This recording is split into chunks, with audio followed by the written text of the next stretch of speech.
वर्षभर देवी देवतांच्या मूर्त्या बनवणारा एक मूर्तिकार भेटला. तो म्हणाला, ओढे, नाले, नद्या ज्यावेळी ओसरतात ना, त्यावेळी आमच्या ह्या मूर्त्या त्या पाण्यातून बाहेर येतात आणि त्यांचे भग्नावशेष बघितले ना, माझे मन अगदी विषण्ण होत, दुःखी होतं. प्रत्येकाने एक पाऊल सकारात्मक टाकू.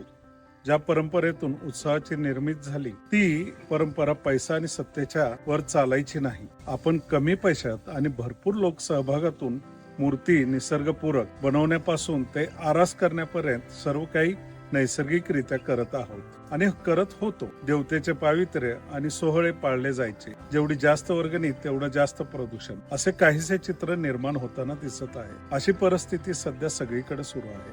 देखाव्यात फक्त पर्यावरण आणि निसर्ग, तेही कोणत्या किमतीत.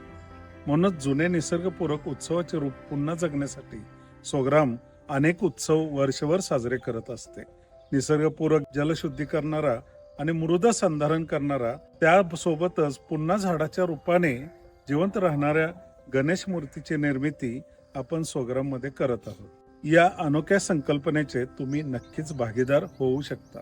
शेतातील माती, गोमूत्र, गोमय, शाडू माती, लाल माती आणि औषधी वनस्पती, त्यासोबतच पंचामृत यासारख्या निसर्गपूरक, जलशुद्धी करणाऱ्या आणि वृक्ष घडवण्यासाठीचा प्रयत्न करणाऱ्या गोष्टी घेऊन आपण गणेश घडवण्याचा नक्कीच प्रयत्न करू. एवढंच नाही तर तुमच्या घरात तुम्ही स्वतः घडवलेल्या या बाप्पाची प्राण प्रतिष्ठापना करू शकता.